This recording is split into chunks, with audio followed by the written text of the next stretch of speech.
É isso aí, gravando. Neuza, boa noite, Neuza. Saudade de ti, saudade da turma. Sempre bom essa aula. Sexta-feira, sempre bom poder falar de psicologia social. Eu não conheço assunto melhor. Se você vai numa festa, se você vai num encontro, conhecer uma pessoa, leve um livro de psicologia social, que tudo fica mais interessante. Assim eu acho. Gente, hoje a gente vai falar de um tema que eu particularmente gosto muito, um tema que eu sou totalmente fascinado, que é a conformidade e a obediência, e que é uma continuidade do que a gente começou a falar na aula anterior, que é a influência social. No comportamento de conformidade, o indivíduo ele vai mudar ou o comportamento, ou seja, as ações, ou a crença, o que ele acredita, por conta de uma influência, podendo ser essa influência real, de uma terceira pessoa, ou até uma influência imaginária, né? Se a gente pensar, por exemplo, num quadro de esquizofrenia, né? Como em Uma Mente Brilhante, né? E outra coisa que a gente vai falar hoje são de normas sociais. As normas, elas vão, na verdade, compreender modelos normativos do que a gente pode ou não pode fazer, no que deve ou não deve fazer, e as normas, elas são tanto explícitas como também implícitas. Deixa eu ver aqui quem é. Fátima, olha o microfone, Fátima. Vamos fechar o microfone da Fátima aqui. Será que eu consigo? Olha aqui, eu consigo. Fecha, professor, porque eu estou na rua e eu não estou conseguindo mexer no celular. Eu vou fechar aqui, ó. Vocês acreditam que eu consigo? Ó, o ditador aqui fechando o microfone. Vamos lá. Fechei. É isso aí. Gente, para a melhor forma de entender o que é conformidade é ver um comportamento conformista em prática. Eu vou aqui compartilhar a tela para mostrar um videozinho de 1 minuto, aonde você está em um belo dia entrando em um elevador e esse elevador está cheio de atores e esses atores tentam induzir você à conformidade. Eu gosto muito desse. É 1 minutinho, deixa eu compartilhar aqui. Aqui, para apresentar. Uma guia.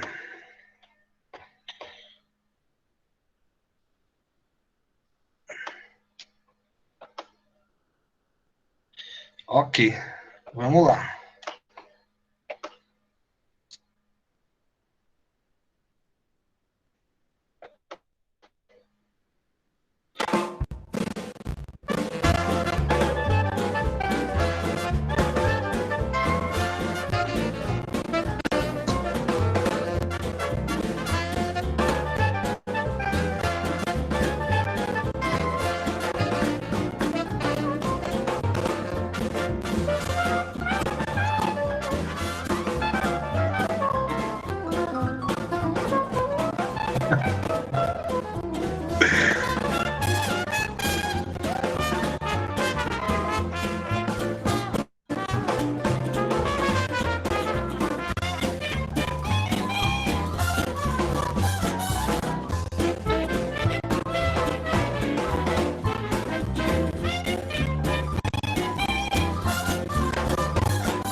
Bom, deixa eu voltar para mim. Sensacional, acho que só esse vídeo já dava a aula inteira. O interessante é o último, né? Que ele primeiro vira, ele vira e ele percebe que os demais viraram novamente de posição e fala: ah, meu Deus, não acredito, né? Ele começa a virar novamente. E a primeira, se vocês repararem, ela disfarçou, mexeu no celular, fez, mas se adequou. A vontade de fazer parte do grupo, a vontade de ser homogêneo no meio de um grupo é muito grande, e isso induz a mudanças tanto de comportamento como de crenças, como também de atitudes, ou seja, a influência situacional, ela é um fator que se sobrepõe muitas vezes a histórias de vida, que se sobrepõe, por exemplo, a personalidade. Nós vamos falar de vários estudos sobre conformidade, sobre obediência, mas aqui para ilustrar alguns exemplos, sob determinadas circunstâncias, por exemplo, a ciência afirma que pessoas boas podem fazer coisas horríveis. Inclusive, aqui para ilustrar como exemplo, o julgamento de Nuremberg, né, no final da Segunda Guerra Mundial, onde foram julgados ali os criminosos de guerra, boa parte deles não sentia remorso algum, não sentia constrangimento, e eles diziam que não estavam fazendo nada de errado, que estavam apenas obedecendo ordens, né, que não eram eles quem decidiam quem ia para o campo de concentração em Auschwitz, em Dachau, quem ia para uma câmara de gás.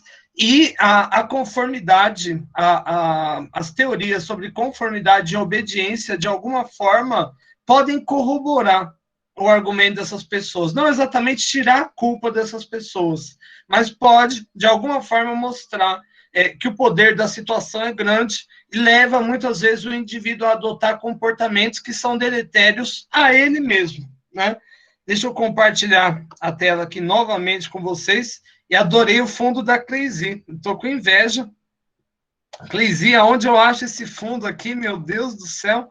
Deixa eu ver se eu acho. Lá quando você vai entrar, tem a opção dos fundos. Café da noite.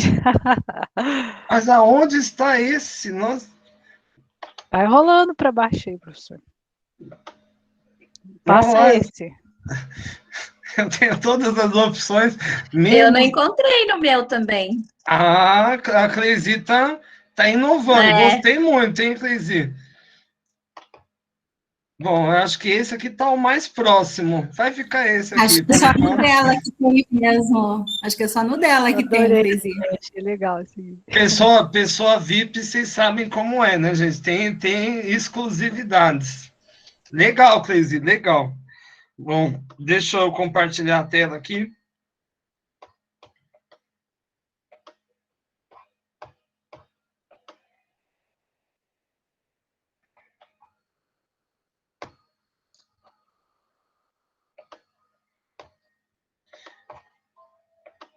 Estou compartilhando, né? Ok. Não, o que é isso, gente? Tenho 2 Thiagos aqui. Vamos lá. Bom, então, primeira definição. Conformidade. É a reação a uma influência ambiental, como, por exemplo, o posicionamento das pessoas dentro do elevador, que leva a uma mudança no comportamento. Quando o indivíduo ele gira, ele vai para um lado, vai para o outro, isso é uma mudança do comportamento. Uma mudança na crença, isso já é mais complexo, demanda um outro tipo de influência mais complexo, mas pode levar. E essa influência ela pode ser tanto real quanto imaginária. Porque, lembrando aqui, parafraseando William Thomas, né, que nós falamos dele na aula anterior, aquilo que o indivíduo acredita que é real em suas consequências. Ponto. Né? Esse é um ponto pacífico. E o segundo ponto que nós vamos falar aqui são as normas sociais. As normas sociais, elas são as tradições, as crenças que vão se plasmar de maneira normativa, ou seja, elas vão ter um tom de cobrança, e essas normas elas podem ser tanto explícitas quanto implícitas, né, afetando a crença e o comportamento dos indivíduos de maneira geral. Bom, e ao longo da aula a gente vai falar sobre tudo isso. Aqui eu gravei um vídeo sobre obediência e conformidade. Eu sei que da aula anterior não ficou bom. Aliás, eu regravei ele. Se vocês voltarem lá na aula anterior, já tem outro. Esse aqui ficou bem massa. Coloquei aqui o meu um aluno aqui da bolsista para ficar me ajudando aqui nas edições. Ficou show de bola. Toda aula eu vou deixar aqui 5 minutos, aquela cápsula de conhecimento que resume a aula inteira. Aqui, em resumo esquemático, eu fiz um slide resumindo todo o conteúdo da aula de hoje. E o primeiro estudo que nós vamos comentar hoje é o de Muzaffar Sherif. Vamos achar ele aqui no slide, inclusive. Muzaffar Sherif. Cadê ele aqui? Ele tinha uma foto do velhinho. Cadê o Muzaffar Sherif? Aqui. Muzaffar Sherif, em 1935, inventou um experimento inovador para a época. O experimento autocinético.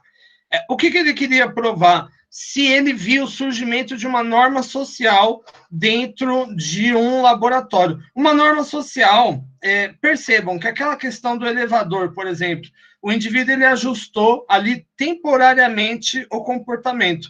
Mas vamos supor que ele entra todo dia naquele elevador e todo dia as pessoas fazem aquela nova posição. A partir desse momento existe uma norma social.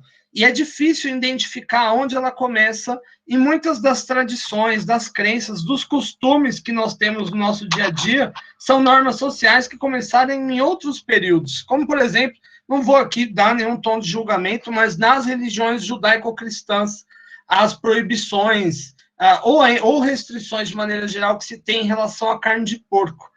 Isso deriva não exatamente da religião, mas do contexto histórico ao qual os textos religiosos foram escritos, né? Geralmente o porco, ele está associado a algo que vai consumir muitos recursos dentro de uma sociedade, né? Isso pode criar, inclusive, desigualdade, ou seja, um tem um porco que come milhares de coisas, né, para poder engordar e alguém comer esse porco, e outro não pode comer nada, né?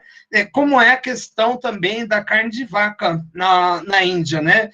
Por que a questão recai só sobre a vaca e não sobre o boi? Porque a vaca é que tem outro bezerrinho que dá leite, né? O boi, enfim, ele é só o boi, né? Você pode ter um boi para 50 vacas, 60 vacas, isso deriva do contexto histórico. Aliás, é aquela coisa. Não sei se vocês já ouviram aquela história do bacalhau, né? Se faz o bacalhau, se corta a cabeça e se corta o rabo do bacalhau, né? Uma tradição que vinha há muito tempo, e um determinado sujeito identificou uma cozinheira que lançou essa tendência, né, de cortar a cabeça, de cortar o rabo, e questionou ela, né, da onde você tiver, por quê, né, que não se deve comer a cabeça e o rabo? Ela falou, se deve, né, mas é que o problema é que eu tinha uma forma muito pequenininha, eu tinha que cortar, aí não cabia, né? Perceba que isso é uma norma social que a gente não sabe onde começa. Aliás, como eu disse, né, nós somos um país judaico-cristão, nós estamos, por exemplo, na quaresma, né? E a quaresma, ela não é exatamente só o sofrimento de Cristo, né? Porque a Páscoa, na verdade, ela já era comemorada antes de Cristo, né? Tem mais a ver com os ciclos da colheita e outros mitos, nesse caso pagãos, inclusive, do que com a própria religião cristã, que foi, na verdade, quem abraçou esse mito. Mas nós apenas perpetuamos de maneira geral. Isso é uma norma social, algo que tem força para se perpetuar, né? Então, basicamente, já falei muito, mas basicamente, como que era o experimento? Muito engenhoso e simples. Então, essa maquininha aqui, ela é um laser. Sabe aquele laser que o professor usa na aula? Se bem que a gente não teve aula presencial, né, cara? Mas, enfim, eu uso um laser, né? Enfim, era isso. E esse laser fazia uma luz na parede, e aqui tinha um disco que dava um tempo. Ou seja, de tempo em tempo, essa luz piscava e apagava. Ela acendia, ficava um tempo e apagava. Deixa eu voltar aqui. E depois disso, enfim, como que funcionava, então? O Muzaffar Sherif colocava o indivíduo dentro da sala, fechada, uma sala escura, muito escura mesmo, que não dava, por exemplo, para ver a distância que você estava da parede, e ele deixava o cara lá 1 hora, e acendia a luz, apagava, acendia a luz, apagava, e depois ele pedia para o indivíduo relatar o quanto aquele ponto de luz se mexeu. Aqui eu tenho um exemplo de uma resposta, né? 3 indivíduos. O indivíduo 3 disse que se mexeu 18 centímetros, o indivíduo 2 falou 4, o indivíduo 1 falou 1 centímetro só, isso quando eles estavam sozinhos. No dia seguinte, ele repetiu o teste, mas com todos dentro da sala. O que aconteceu? Perceba que a resposta de todos mudou, mas mudou em uma direção mais proximal, ou seja, elas se aproximaram, né? O 3 diminuiu para 8, para 9, né? O que estava em 4 subiu para 6, o que estava em 1 subiu para 4. No terceiro dia, elas se aproximaram mais, no quarto dia, elas se tornaram mais próximas, e depois ele repetiu o mesmo experimento 1 ano depois, e as respostas foram idênticas. Mas qual que é o grande quê da questão? Na verdade, a luz, ela não se mexeu em momento algum. Ela piscou apenas parada. E quando o indivíduo ele não tinha noção da distância, ele imaginou que a luz havia se mexido. E apenas a proximidade dos indivíduos dentro de uma mesma sala mudou a percepção sobre aquilo que o indivíduo viu de fato, levando aqui ao surgimento de uma norma. Ou seja, você tinha ali a influência ambiental, que era a luzinha ela não se mexeu, cada um achava que ela se mexeu de um jeito, e eles criaram uma forma, né, um método, né, ou seja, ela se mexeu aqui 4,5. Ou seja, nesse caso, no experimento do Solomon Asch, do Muzaffar Sherif, a influência social mudou a percepção dos fenômenos e levou as pessoas a verem coisas que não existem. Tem um experimento do Milgram, eu vou falar de um outro dele aqui, mas tem um experimento muito simples, que quando voltar às aulas presenciais a gente pode até fazer. Eu topo. Como que é? Você, numa rua bem movimentada, coloca um ator olhando assim para cima e apontando. Olhando para cima e apontando. Olhando para cima e apontando. Eu pergunto, gente, quantas pessoas você consegue juntar só fazendo isso? Você junta milhares de pessoas. Aí o que ele vai mudando é a influência ambiental, né? O ator fala, nossa, tem uma cobra ali. E as demais pessoas começam a procurar, de repente algumas pessoas veem a cobra. Fala, é verdade, a cobra está ali, né? A cobra está ali. E você tira o ator e as pessoas que estão lá continuam lá olhando e ensinando as próximas que chegam que ali tem uma cobra. Olha ali a cobra, ela está se mexendo. Isso é, gente, extremamente interessante. Ele fez isso falando que tinha cobra em cima de árvore, ele fez isso falando que tinha gente querendo pular de prédio, e as pessoas ficavam ali se amontoando. Isso é, por mais bizarro que seja, né? Parece uma pegadinha, né? Para falar bem a verdade, né? Mas é um experimento que mostra que nós somos tão susceptíveis à influência dos demais que nós começamos a ver o que não existe. Na verdade, a nossa mente ela tenta, de alguma forma, dar sentido para dados aleatórios. O termo técnico disso seria apofênia, quando você vê uma coisa que não tem sentido algum e a sua mente busca dar um significado para isso, né? Nesse exemplo, era uma árvore se mexendo e você acha que tem uma cobra ali. Enfim, para a época, ao meu ver, um estudo totalmente inovador e que diz muito sobre o nosso dia a dia, as nossas percepções. Por exemplo, as percepções que as pessoas têm acerca da Covid-19. Em parte, elas são coletivamente formadas, né? Uma pessoa informa a outra, né? Você tem influência dos familiares, da mídia, das pessoas no seu trabalho, e disso você tira uma visão de mundo que vai influenciar positivamente ou negativamente a sua vida, mas ela não é neutra, né? Ela vai ter um impacto real, porque aquilo que você acredita que é real em suas consequências. Deixa eu compartilhar a tela aqui novamente. O segundo estudo que eu trago hoje é o estudo do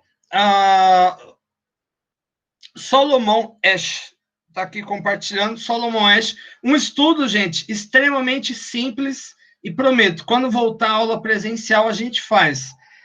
A gente pega uma sala, a gente junta e vai trazendo gente de outros cursos para a gente fazer o nosso experimento. Como funciona o experimento? A gente coloca numa sala, como está nessa imagem aqui, 6 atores. 1, 2, 3, 4, 5, 6. E você vai ter uma 7ª pessoa, que é quem vai, de fato, ser o participante, né, desse experimento. O psicólogo social, ele pega 2 plaquinhas, uma com uma linha, outra com outras linhas, mas aqui com A, B, C, e ele pergunta qual a linha mais se parece com a linha do quadro ao lado. E todos no experimento respondem errado, como nessa imagem aqui embaixo. Todo mundo responde C. E o interessante nesse efeito é o seguinte, que uma parte significativa dos participantes, 37%, ou seja, quase 40% das pessoas, responde errado, né? As pessoas, mas não responde errado só, é errado. Não, ela demonstra um grande constrangimento físico, como foi, por exemplo, no elevador. Ali, todas aquelas pessoas, elas mudaram a posição delas, mas todas elas, de alguma forma, esboçaram constrangimento dentro das suas expressões, né? A primeira, por exemplo, era uma mulher, e ela mexeu a cabeça de uma forma estranha, pegou ali o celular e depois ela virou. Né? Ou seja, por mais que ela esboçou constrangimento físico, ela entrou em conformidade. O outro, a hora que o pessoal entrou, ele ficou rindo, depois ele já fechou a cara e virou. De novo, teve o constrangimento físico, e a mesma coisa acontece aqui nesse experimento. Quando o psicólogo ele pergunta, né, qual que é a reta correta? Todos aqui, por exemplo, teriam que dizer B. Aí o primeiro fala C, o segundo C, o terceiro C, o quarto C, o quinto C, o sexto C, o sétimo C. Quando chega em você, fica difícil você falar B. A maior parte não, mas uma parte significativa dos participantes entra em conformidade. Ou seja, prefere fazer o errado porque a vontade de fazer parte do grupo é melhor. Aqui eu tenho um tipo de influência normativa, ou seja, não é que o indivíduo acredita naquele padrão de conduta que ele vai adotar. Ele, por dentro, ele não mudou, ele sabe que está errado, mas ele muda ainda assim. Esse padrão se chama aquiescência. A aquiescência ela acontece quando você faz algo, como, por exemplo, entrar em conformidade nesse experimento, mas você não acredita nesse algo, né? O que é muito diferente da aceitação. A aceitação, ela vamos supor aqui que eu estou participando, todo mundo respondeu, e eu acho que, de fato, né, eles estão certos. Nesse caso, isso é a aceitação. A aceitação, ela leva a uma mudança de crenças e atitudes, não só de comportamento. A aquiescência leva a uma mudança só de comportamento, mas não de crenças e não atitudes. O interessante também, eu acho, desse estudo, é que ele mostra que você tem uma parte significativa das pessoas, a maior parte, que não se conforma, né? Que, de alguma forma, elas preferem, mesmo que afrontando o grupo, fazer o certo, né? Mostrar a sua individualidade de maneira geral. Deixa eu cortar aqui rapidinho para mim. Pensando aqui, por exemplo, eu tenho uma orientanda minha de doutorado, a Ana Paula, e ela está trabalhando com essa questão de crianças de abrigo, sabe? Que está numa família problemática e ela está entrevistando todo mundo que lida com isso. Os promotores de justiça, os conselheiros tutelar, as pessoas do abrigo, as famílias, e muitas das decisões, elas são muitas vezes decisões baseadas na conformidade. Aliás, esse conceito de conformidade, ele explica muito, principalmente quando nós olhamos para crianças e adolescentes, que são pessoas que são mais susceptíveis à influência do grupo e que têm mais necessidade de pertencimento de grupo. Quadrilhas, bandos, gangues, elas vão se formar sobretudo na adolescência e são instituições baseadas no comportamento de conformidade. Você cria aquele clã e você tem que agir de acordo com as regras do clã, mesmo que você não concorde. Esse é um ponto.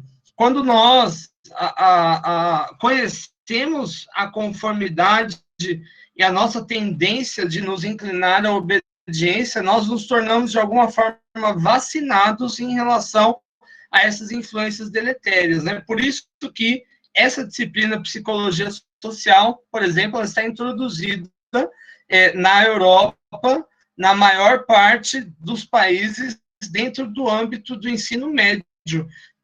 Por quê? Para formar o cidadão para a vida. Ele precisa reconhecer as influências sociais de maneira geral. Ao meu ver, é um reconhecimento, né, de que a psicologia social não é apenas uma disciplina para o pessoal ficar brincando em laboratório. Deixa eu compartilhar aqui de novo a tela. E o terceiro estudo que eu trago, o estudo mais polêmico, mais comentado, é o estudo de Stanley Milgram. Stanley Milgram, ele tinha uma dúvida, que era a seguinte. Primeiro, quem foi Stanley Milgram? Stanley Milgram foi um psicólogo social.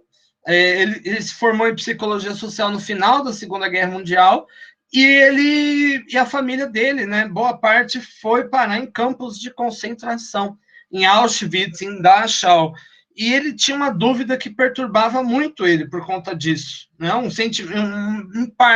sentimento de vingança em relação àquelas pessoas, mas em outra parte ele tinha sede de conhecimento, ele queria conhecer a motivação das pessoas. Será que todos os criminosos, né, de guerra, será que todos em Dachau, Auschwitz, né, ou seja onde for, né, que praticaram todo tipo de atrocidade, o que não faltam são registros históricos relacionados a essas coisas, será que seriam todas pessoas ruins ou pessoas boas em determinadas circunstâncias também poderiam fazer coisas ruins? Ao meu ver, essa foi uma pergunta excelente.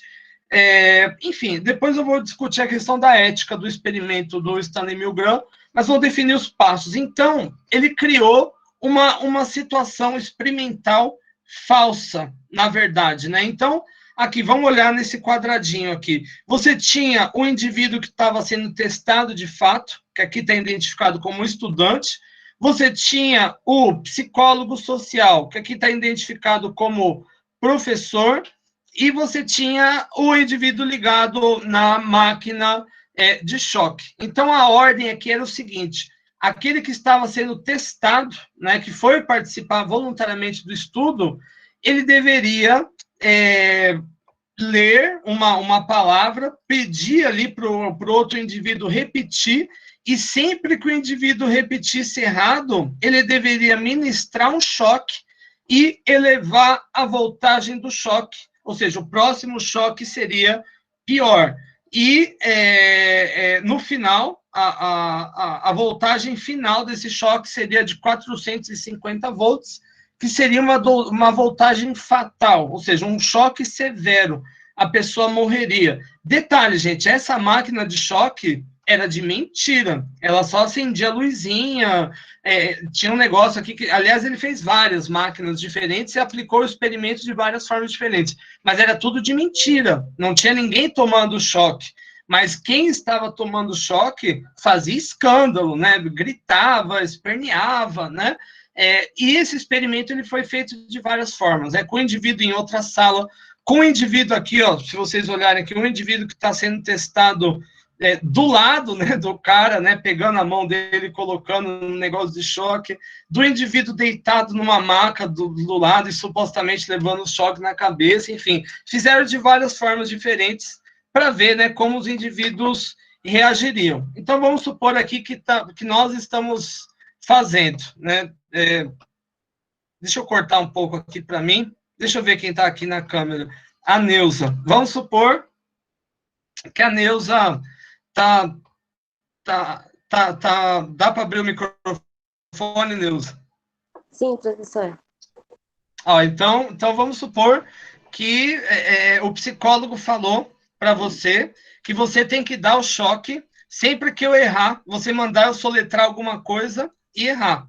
e você tem que depois aumentar a dosagem. E vamos supor que a Cleisi, que está aqui, é o psicólogo. Então, sempre que a Neuza hesitar, você vira para ela e fala, Neuza, você tem que continuar o experimento.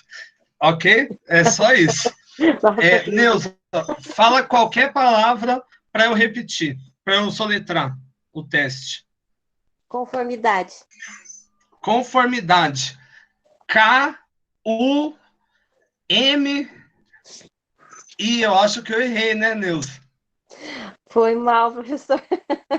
E agora? Tem que aumentar. Ah! Pronto. Fale outra palavra, Neuza. Pessoas. P-I-C cedilha. Ah, acho que errei, Neuza. Mas é mais forte que aquele outro? É mais forte. Ai, Cleisi, me ajuda e agora? Ah, então dá, né? Vou fazer o quê, né? Continua, Neuza. Ah, não, por favor, não me dê mais choque, por favor, por favor. Vamos lá, diga outra palavra, Neuza. Comportamento. Comportamento. Calma, errei de novo. Não, Neuza, não, por favor, Neuza, não, não, não, não, por favor, Neuza, não. O que você tem para dizer, Cleisinha? Me ajuda. Continua. Mas a Cleide tá malvada, professor. Imagina. É isso. Mas imaginem agora, gente, essa situação no laboratório mesmo. Foi muito interessante, né? Porque, de um lado, você não tinha uma única influência, era duas, porque a pessoa estava, uma, gritando, pelo amor de Deus, não me dá choque, e a outra falando, é importante que você continue o experimento. E a pessoa seletivamente escolhia responder, seguir a vontade do psicólogo. Né? Falava, não, tá, se ele falou que é importante, eu vou até o fim. Perceba que coisa interessante que ele descobriu aqui dentro do laboratório. E o dado mostra que 65%, ou seja, de cada 100, 65% foram até o fim, mesmo sabendo, mesmo a Cleisi falando no começo, falar, se chegar em 450 volts, o indivíduo ele pode morrer, mas faz parte do experimento. Mesmo sabendo disso, as pessoas foram até o fim. Claro que não foram até o fim normal, né? Foram, elas não só esboçavam, né? Umas choraram, elas se batiam, elas ficavam, meu Deus, e algumas pegaram e foram embora também, né? Porque não havia nada, né, impedindo de maneira geral. Mas aí, gente, aí vocês, aí entra o dilema da psicologia. Aí a gente tem que pensar. Imagina que a Neuza foi até o fim, ficou me dando choque, e no final eu fingi que morri. Ah! Imagina, você ia ficar normal, Neuza? Matei o professor Thiago, tudo bem. Era um mala mesmo, né? Não, você não ia ficar bem, né? E Não. 5 minutos depois aparece eu e a Cleisi e fala, brincadeira, estamos bem, né? Isso era só um experimento, a máquina de choque ela era de mentirinha e acabou, pode ir para sua casa, tal. O que acontece? Esse experimento, na época, ele foi considerado antiético, porque isso afetou a autoestima das pessoas, porque elas começaram a refletir, falaram, cara, eu sou uma pessoa terrível, né? Eu não matei o professor Tiago porque foi falta de oportunidade, na verdade, né? Porque na prática eu fiz isso, né? Simbolicamente. Enfim, isso foi considerado antiético na época.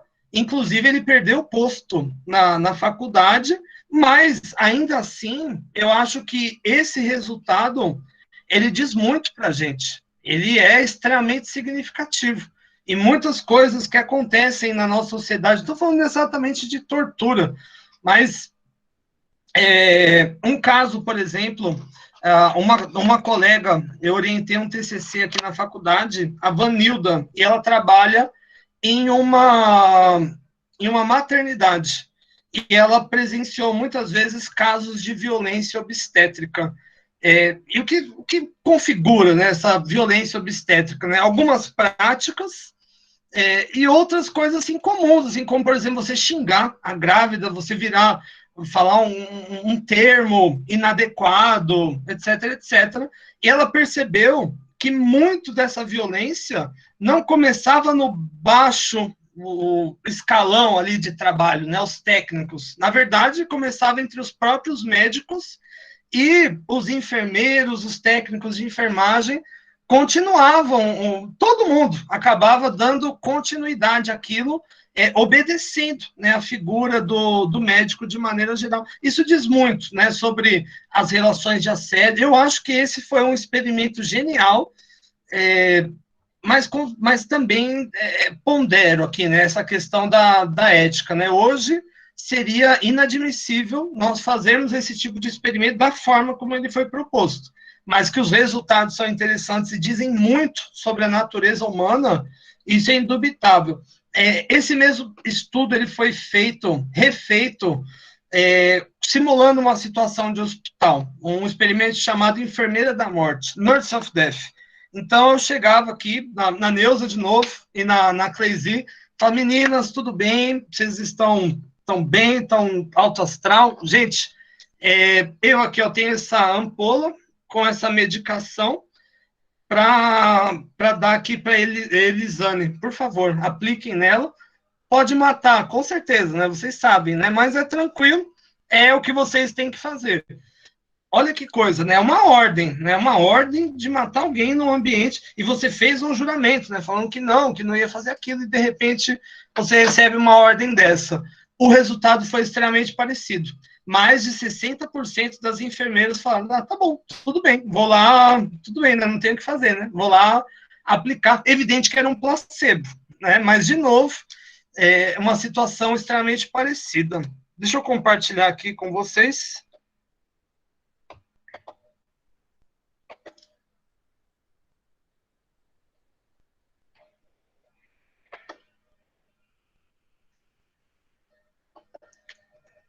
Bom, eu gostei que pelo menos a Neuza esboçou que ela estava com dó de me dar o choque, não estava feliz de ir até o fim.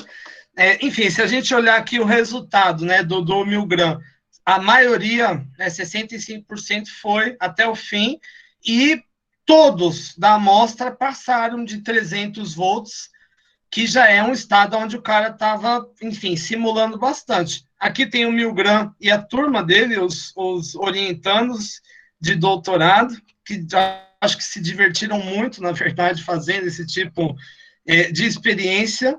E hoje, né, por conta das críticas à ética, esse estudo ele ainda é feito, mas de maneira virtual. Ou seja, aqui na fotinha em cima está a menina na escola, o suposto psicólogo do lado, e você dá um choque num ser virtual, né, num avatar. Enfim, isso é considerado dentro dos limites da ética, né?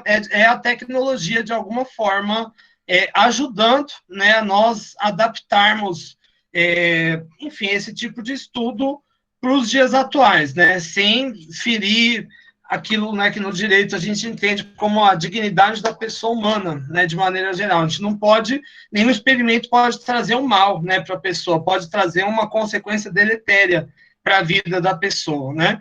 Bom, aí a pergunta, né, o que gera obediência? No caso desse experimento do Stanley Milgram, em específico, a distância era um fator significativo.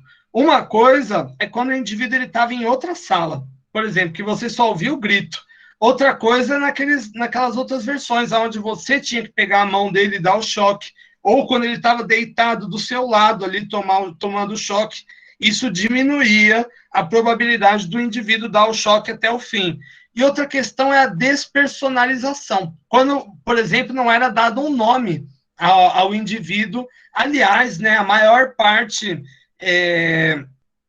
dos cenários onde as atrocidades acontecem, como, por exemplo, no cenário prisional, as pessoas elas são despersonalizadas. Né? Como foi, por exemplo, nos campos de concentração nazista. As pessoas se tornavam números, né? Elas perdiam o nome, né? Elas ganhavam uma tatuagem com um número, e aquilo era o nome dela, né? E isso é uma forma de você diminuir a hesitação de terceiros, né, que poderiam obedecer ordens para fazer mal em relação a essa pessoa. E também aqui a proximidade e legitimidade da autoridade. Quanto mais próximo esse psicólogo estava, maior era, né, a probabilidade do indivíduo dar o choque até o fim, e também se ele estava de jaleco. Esse era um ponto interessante. Você tirava o jaleco do psicólogo, isso diminuía o poder de influência dele. Aliás, até comentei na outra aula, né? Tem um psicólogo social que eu gosto muito, Mark Changiz, ele tem um programa de televisão chamado Truques na Mente, e ele fez um experimento sobre isso, obediência à autoridade. Ele entrava em um restaurante e pedia para as pessoas saírem da mesa, porque ele queria ali se sentar, né? Quando ele estava vestido normalmente, ninguém se levantou. Aí ele voltou em outro momento como policial, a maior parte se levantou, mais de 70%, um número muito parecido com o do caso do Stanley Milgram. Depois ele voltou de bombeiro, depois ele voltou como médico, depois ele voltou com vários uniformes diferentes, e o resultado, a média de obediência se assemelhou muito ao estudo do Stanley Milgram, ou seja, existe nesse caso uma tendência de obedecer à autoridade, né? Em toda sociedade, né? Mesmo sociedades que ainda vivem como coletores e caçadores, você vai ter alguém ali que vai ser considerado uma espécie de um líder, uma autoridade, como, por exemplo, numa tribo, né? Um pajé, o grande homem, né?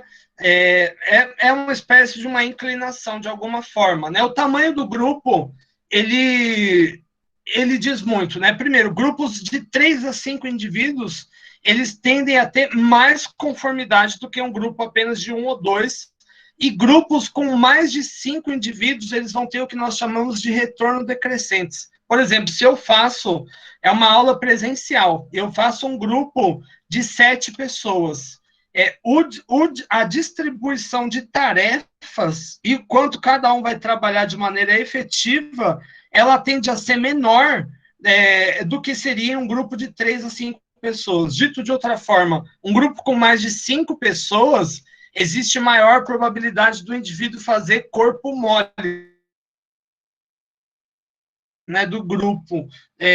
Então, haveria uma espécie de um número mágico, né, para grupo, né, girando em torno de 5 ou 6. Dentro da psicologia social, Heaven estudaram isso ainda na década de 40, enfim. Então, aqui, 2 escopos de influência. O indivíduo ele pode obedecer ou se conformar, primeiro, por uma base de uma influência normativa, ou seja, ele vai perceber qual é a norma emergente e vai adequar o comportamento dele, e nem sempre isso é acompanhado de uma aceitação. Ou seja, quando ele não aceita, ele apenas reproduz o comportamento, é um tipo de aquiescência, né? Por exemplo, o indivíduo acha que não precisa usar máscara da Covid-19, mas ele usa para entrar nos estabelecimentos comerciais. Isso é uma influência normativa. Ele não está fazendo porque ele acredita, ele está fazendo porque é a ordem emergente de maneira geral, algo que é produzido, nesse caso, por uma imagem social, por uma representação, e ele vai apenas reproduzir. Um segundo exposto é uma influência informacional, ou seja, quando o indivíduo ele é exposto a evidências e ele tem o quê? Um desejo de estar certo, de agir de maneira correta. Por exemplo, eu dou uma aula e sei lá, mostro por A mais B que a máscara tem um efeito muito significativo em relação tanto a transmissão como também o contágio, em relação à Covid-19. Você começa a utilizar. Isso é influência informacional e tende a gerar um efeito muito mais efetivo, não só em relação ao comportamento, mas às crenças e às atitudes. Enquanto que a influência normativa, ela tende a atingir o comportamento, mas não as crenças e as atitudes. E isso leva, muitas vezes, o comportamento a ser atingido de maneira meia-boca. Ou seja, o indivíduo ele pode usar máscara, por exemplo, mas no queixo, né, para afinar o rosto, de maneira geral. Outros pontos, né? o que pode predizer a conformidade e a obediência? A personalidade. Quando a gente fala de personalidade em psicologia, existem vários construtos, né? Mas os construtos mais objetivos, eles vão falar de 5 grandes traços de personalidade, né? O que seria o Big Five. Gordon Allport foi o primeiro psicólogo social a estudar a personalidade e ele traçou uma lista na época dele, também na década de 30, sobre o que seria personalidade. E ele chegou a 14 mil termos. 14 mil termos é muito, né? Não dá para você usar para muita coisa, né? Mas uma sucessão de estudos posteriores foi identificando traços comuns e até que se chegou nesses 5 traços de personalidade. Mas o interessante eles não são bons preditores de conformidade. Há situações, elas são melhores. Por exemplo, o experimento do Milgram, ele vai explicar muito mais o porquê alguém vai obedecer do que os traços de personalidade que ele tem. Claro que, em alguns casos, algumas personalidades levam a padrões menos obedientes, por exemplo, né, o que nós entendemos como a personalidade narcisista, ou seja, um baixo comprometimento com a sociedade, com o interesse público, maximizado por um egoísmo alto, né, e um ego extremamente elevado. A personalidade narcisista, né, tende a ser menos conformista em relação às normas de maneira geral. Um outro ponto é a cultura. A obediência e a conformidade, elas são universais, mas a forma como as culturas são constituídas e socializam as pessoas, elas se tornam mais ou menos responsivas do ponto de vista da obediência e da conformidade, né? Um exemplo que eu dou aqui é a diferença entre os países orientais e ocidentais no combate à Covid-19. Aliás, quem falou disso logo no começo, em março do ano passado, foi Byung-Chul Han. Ele disse o seguinte, em março do ano passado, muito possivelmente, Vietnã, Indonésia, Coreia do Sul, China, vão lidar muito melhor que o Ocidente com a Covid, porque as pessoas, elas são mais voltadas a um senso comunitário, ou seja, mais inclinadas ao bem comum em revelia dos interesses individuais. Nas culturas ocidentais, sobretudo por conta da influência do capitalismo, mais especificamente do neoliberalismo, as pessoas valorizam, sobretudo, as suas liberdades individuais e o seu direito individual de perseguir os seus objetivos e consumir, né? Consequentemente, você cria padrões díspares, né? Na Coreia do Sul, no Vietnã, por exemplo, é um país com 100 milhões de habitantes, do tamanho da cidade de São Paulo, ou seja, muito populoso, uma população muito concentrada. Eles conseguiram, com poucas normas restritivas, normas menos restritivas do que do Brasil, por exemplo, levar ao uso universal de máscara, todo mundo usando máscara, de distanciamento, e, consequentemente, não se tem um caso de morte de Covid no Vietnã desde maio do ano passado. Aconteceram apenas 35 mortes, num país que é a metade, né, da população do Brasil, né, que hoje, né, aliás, acumula 235 mil mortes, né? É um ponto aqui, né? Cada cultura, a obediência e a conformidade, elas são universais, né? Mas as características próprias da cultura vão levar os indivíduos a ser mais ou menos obedientes e conformistas de maneira geral. Em outro ponto, é o que nós entendemos como papel social. Sempre que você vai assumir um novo papel, quando nós falamos de papel social, deixa eu voltar aqui. Quando eu falo de papel social, eu entendo que nós não somos uma única coisa, mas nós somos várias. Em cada uma, nós temos um repertório de ação diferente. Por exemplo, a Neuza, que gosta muito de falar comigo. A Neuza, você é vendedora, Neuza? Sim, professor. Você é mãe, Neuza? Sim. Você é esposa? Sim. Você é amiga? Sim. você é esportista? Não, Ah, ó, tá tudo parecido comigo, tá igualzinho a mim, igualzinho. E eu pergunto, Neuza, em cada um desses papéis que você representa, você atua igualzinho? Você fala, por exemplo, no seu trabalho como você fala na sua casa? não, Não. não, Você age com o seu marido como você age com seus filhos? Parecido, não, mas não idêntico. é, é, Mais diferente, né? Isso diferente. é um papel social, né? E quando você vai assumir um novo papel, vamos supor, ó, Neuza, você está contratada, você vai ser agora psicóloga do Exército Norte-Americano. Você nunca lidou com o Exército Norte-Americano, né? Apesar de você ser estudante de psicologia, você também nunca exerceu o ofício de É, psicologia.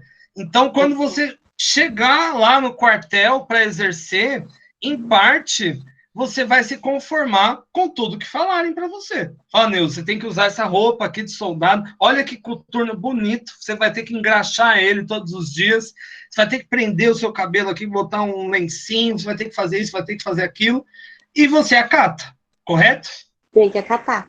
Isso é conformidade. Isso é conformidade, né? Sempre que você vai adotar um novo papel social, você se conforma. Claro que, se a gente olhar para a vida real, as pessoas elas vão se conformar mais ou menos, e às vezes é só um pouquinho, né? Você coloca lá alguém para trabalhar junto com você lá, Neuza. A pessoa, por exemplo, ela pode fingir que ela está trabalhando bem e está roubando, por exemplo, você pelas costas. Não pode acontecer isso, né? Pode. Pode, né? Pode, né? Quantas vezes isso não aconteceu, né? Isso é um caso onde a conformidade ela não se corroborou mesmo com a influência dos papéis. Eu gosto muito dessa teoria dos papéis, a gente vai discutir no final desse semestre, a gente vai falar só das teorias em psicologia social, mas essa é uma teoria muito inteligente, a dos papéis, apesar de ser simples, porque ela é extremamente efetiva.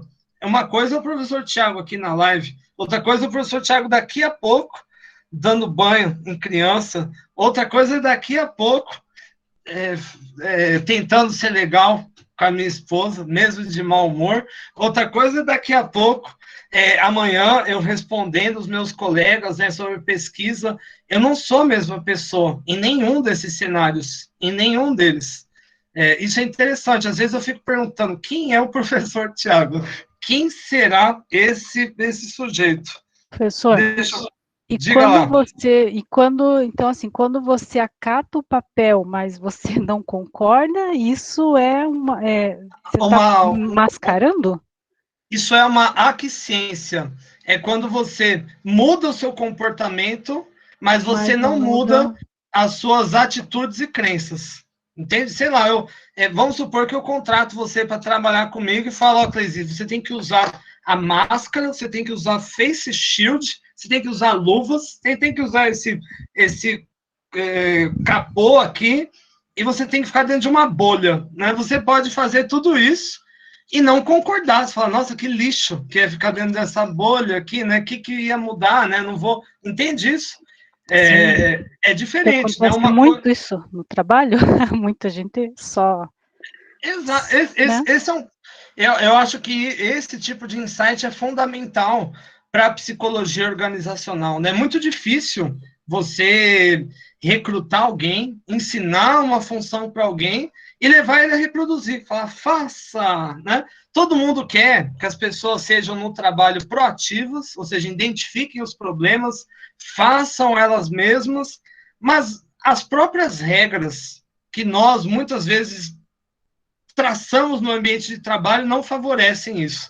Por exemplo, você tem que fazer um almoço de 1 hora, certinho, dentro daquele espaço. E se o indivíduo está proativo lá, descobrindo um problema que é para resolver bem naquela hora daquele almoço? Enfim, é a nossa... Claro que eu acho que as relações de trabalho, elas não vão ser as mesmas daqui 10 anos, nem daqui 20, nem daqui 30. Elas estão mudando e a pandemia acelerou isso.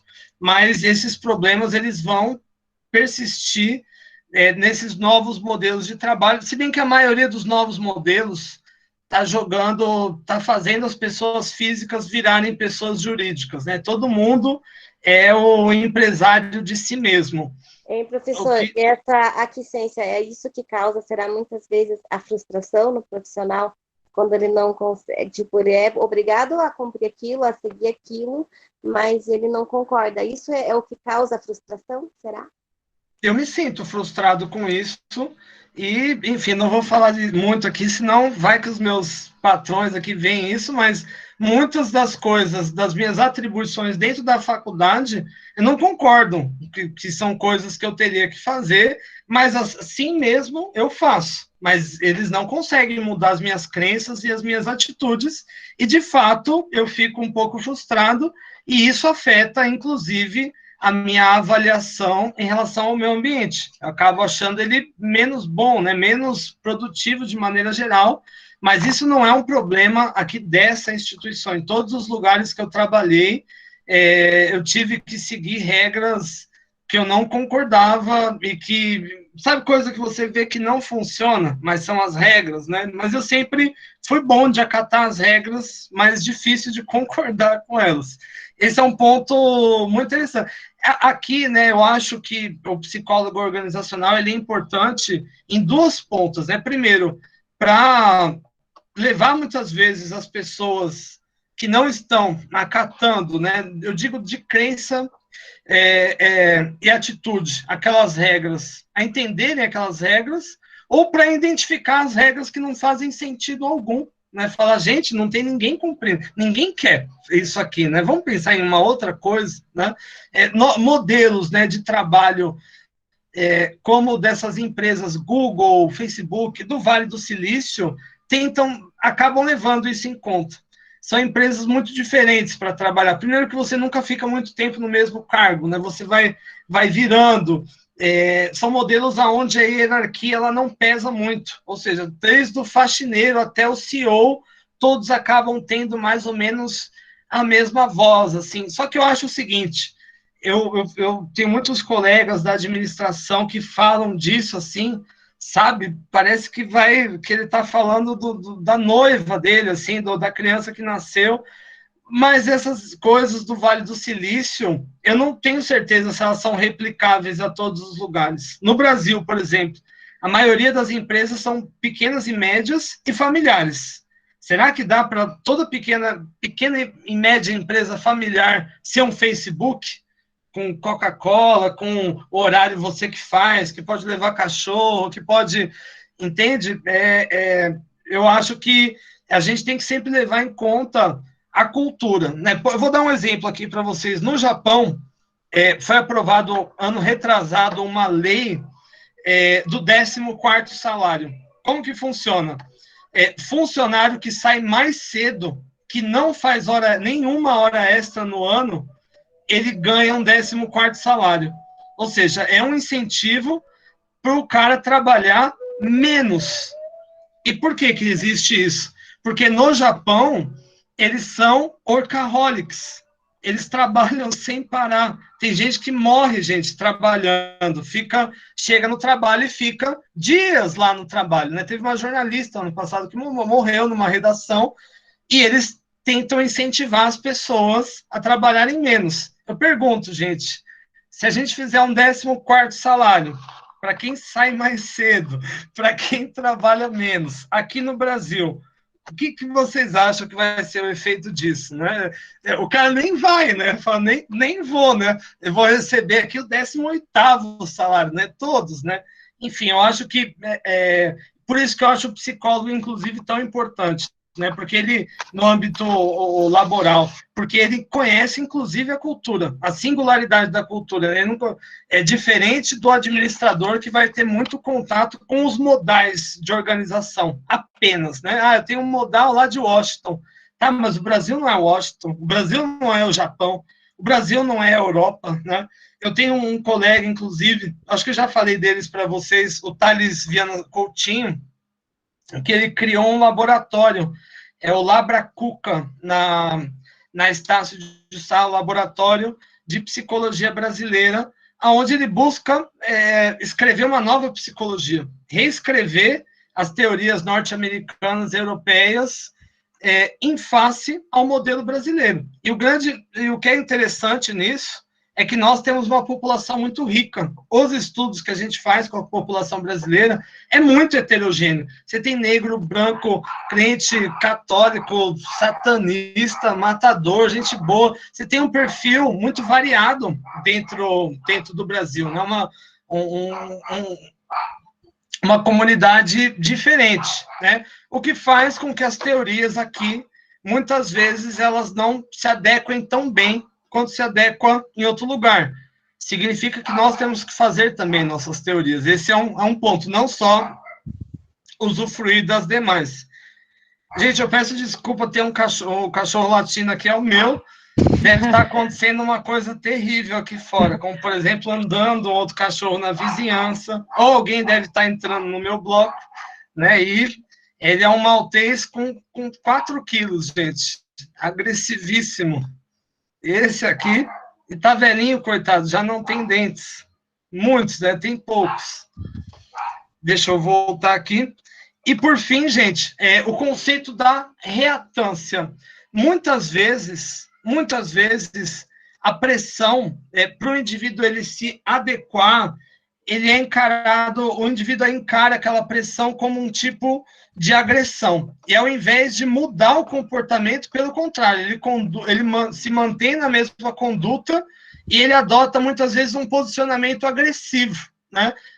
E um exemplo que eu trago, esse desembargador se tornou bem famoso, os caras pararam ele e falaram, cara, põe uma máscara aí, e ele humilhou, né, os caras ali, né, falou francês para parecer inteligente, humilhou, né, enfim, um trabalho difícil, né, de fazer da polícia, ele foi lá e escrachou, né, e um outro exemplo foi um deputado, Daniel, sei lá o que, tão insignificante que eu nem sei o nome aqui, mas que ele foi preso e ele desacatou uma policial porque ela pediu para ele colocar máscara. Então ele, valentão, né, fortão, narcisista, não, você pode mandar que eu não vou obedecer, e se você mandar eu não vou pôr, né? Isso é uma reatância cognitiva. Então, em muitos cenários, o indivíduo ele sente que, de alguma forma, o seu senso de liberdade ele está sendo ferido, né, que ele não está podendo exercer sua liberdade, e ele acaba desafiando a coerção,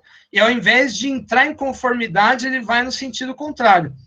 Eu acho que vai muito naquilo que a gente conversou na aula anterior, que são as influências para você mudar, muitas vezes, crenças deletérias. Você não pode atacar o indivíduo, falar, nossa, isso não faz sentido algum, né? Você tem que, de alguma forma, fornecer ataques menores. Se bem que com esses 2 rapazes aqui, gente, a gente, enfim, tem que entender que são pessoas, mas são pessoas, muitas vezes, já inclinadas, né, à hostilidade, né? A minha esposa é jornalista e ela estava dizendo que esse Daniel Silveira ele já foi expulso de vários voos domésticos porque ele não queria usar máscara. É uma pessoa que gosta de afrontar, né? Tem esse traço, né? De alguma forma, né? Acho que muito correlacionado ao esquadro político, né? Ao qual ele faz parte, né? Das extremas, né? Então, aqui em suma, quando nós falamos de conformidade, é um tipo de mudança de comportamento, atitude, que se dá em razão da pressão do grupo. Você pode ter a aquiescência, nesse caso, quando o indivíduo ele externamente concorda, como a gente exemplificou aqui, né? Eu sou educador, não gosto de burocracia, mas nos meus empregos eu tenho que lidar também com burocracia. Ou seja, eu não concordo, mas eu me conformo, né? E a obediência entra nesse enquadro, né? Eu obedeço. No outro lado, seria a aceitação, né? Alguém vir falar para mim, nossa, é importante, Thiago, você pensar aqui em habilidade, competência, entendeu? E eu falo verdade, né? E vou lá, faço até a tatuagem da taxonomia de Bloom. Nesse caso, não só eu reagi, mas eu também concordei internamente. Nesse segundo cenário, você muda comportamento, atitude e crença. No primeiro cenário, você muda só comportamento, sem mudar atitude e sem mudar crença. No experimento do sheriff, foi meio, acho que, difícil de explicar. Pena que não tem um vídeo, nada, porque já é um experimento da década de 30, né? Mas, basicamente, a luz não se mexia e só de você estar dentro de um grupo, você achava que ela se mexia de maneira mais ou menos parecida, né? Ou seja, as visões, elas iam se alinhando. É um efeito da proximidade social que gerava uma norma. Do Solomon Asch, de maneira muito simples, algo que a gente pode fazer em sala de aula. Aliás, quando a gente voltar no presencial, a gente vai caçar alunos na faculdade para fazer esse experimento. Também, né, mostra que a pressão do grupo ela é muito significativa e que muitas vezes o indivíduo ele vai contra a vontade dele, como foi no caso ali do elevador.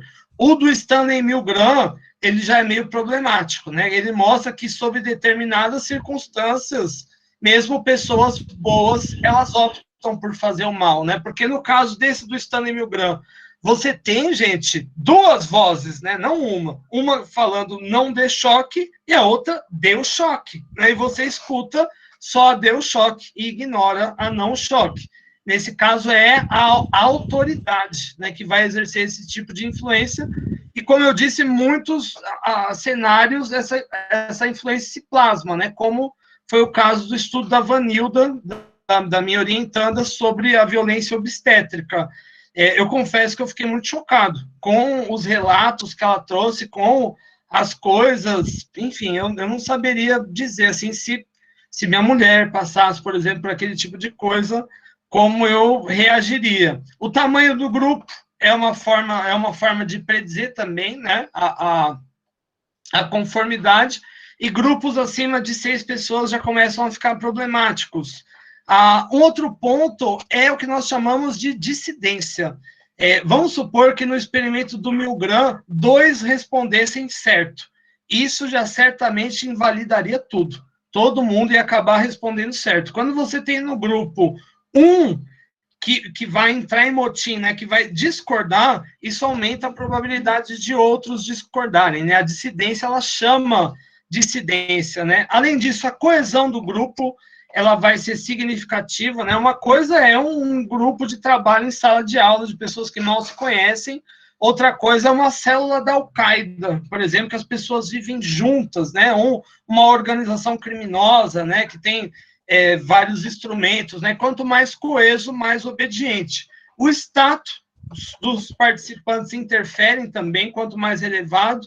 Existe a questão dos compromissos. Aliás, nós criamos rituais na sociedade, né, para firmar compromissos, e os compromissos, de alguma forma, aumentam a conformidade em relação aos papéis, como, por exemplo, esse papel de marido e mulher, né? Um papel, né? Como eu fiz aqui com a Neuza, né? Nós exercemos vários papéis na sociedade, e em todos os papéis, por exemplo, com os meus amigos lá de São Paulo, aí eu mudo até a minha forma de falar. Eu falo as gírias que se fala lá, tal, né? Agora, com os meus superiores hierárquicos, eu já adoto já uma linguagem mais formal, né? Assim como os meus colegas no âmbito da pesquisa, com os meus alunos, tento trazer uma coisa mais despojada, mas nenhum cenário eu acabo sendo igual, né? Em todos, você muda de maneira geral. Como eu disse, a cultura também vai influenciar significativamente. Culturas mais coletivistas tendem a ser mais obedientes que culturas individualistas, como a nossa. E, por fim, a reatância, né, que é o cenário onde o indivíduo não só não se conforma, mas como ele adota, por exemplo, a violência para ir no sentido contrário, né? É uma reação também universal, né? Eu trouxe aqui esse contexto da máscara porque ficou mais óbvio, mas, por exemplo, na academia, acontece muito, quando você critica e fala, não, essa vertente teórica aí não tem nada a ver. Ao invés do indivíduo, ele, não, vamos raciocinar, o que não tem nada a ver? Ele já ataca, né? Tanto eu me lembro no meu doutorado, uma colega de turma me chamou de macaco, porque, enfim, porque eu fui falar de psicologia evolucionista, tal, foi a reatância dela, né? Não só eu tenho que concordar com ela, como eu tenho que pensar, enfim, ela reagiu e me chamou de macaco. Mas essas são águas passadas. Oi, Eduardo, como você tá, cara? Eu tô bem, professor, e você? Ah, sempre bom ouvir. Gente, o Eduardo ele tem uma voz azeitada, ele tem alguma coisa. Eduardo, já pensou em ser radialista? Não sei se hoje em dia isso aí uma faz. carreira meio falida. Eu acho que é podcast, né, que faz, né? O radialista, na verdade, ele virou o podcast. Acho que daria sucesso. Um podcast. Você me divulga se eu fizer um podcast? Com certeza. Pode me chamar que eu topo ser entrevistado na hora. Fechou, então. Já fizemos uma parceria aqui. Da onde é essa sua amiga do doutorado? É do Chile. É uma chilena bem brava. As pessoas ao redor... Olha que coisa horrorosa. As pessoas do sul da América do Sul têm um hábito muito feio de chamar os brasileiros de macaco. É uma coisa muito comum. Não, isso é verdade. Tanto é... E na Argentina, eles têm um hábito muito feio de usar negro como um xingamento. Isso que eu ia dizer. Isso quer dizer, na Argentina, por exemplo, você pode xingar o cara de tudo. Pode xingar a mãe dele, pode... Agora você fala a palavra negro de merda, né? Acabou. Aí o cara vem com um machado para você. Eu tô falando sério, gente. É uma coisa que eu percebi logo no começo. Eu falei, cara, eu estou num lugar muito racista, extremamente, né? Eles usam isso como um xingamento, e esse é o pior xingamento de todos, né? Enfim, aqui na América Latina, na verdade, eu não sei explicar mais ou menos, mas nós temos aqui traços extremamente racistas, né, na nossa sociedade implícito. Na sociedade argentina, por exemplo, é mais explícito. Tem suástica, gente, pichado na rua. Não é normal, né? Se bem que na Europa também isso tem por todo lado. Mas, de fato, o Eduardo está correto. Eles adoram nos chamar aqui de macacos e de outras coisas também. Mas a gente, enfim, eu levei na brincadeira, poderia ter levado até para a justiça, né, se eu quisesse, né? Mas levei na brincadeira, na boa, como diz, né, o mundão girou, né? Já passou 10 anos, já me formei doutor, e a colega ainda acho que não defendeu a tese, viu? Só o que dizem os passarinhos, sabe? É isso aí, gente. Bom, deixa eu fechar aqui a gravação, que eu já estou revelando muitas fofocas aqui, já, né?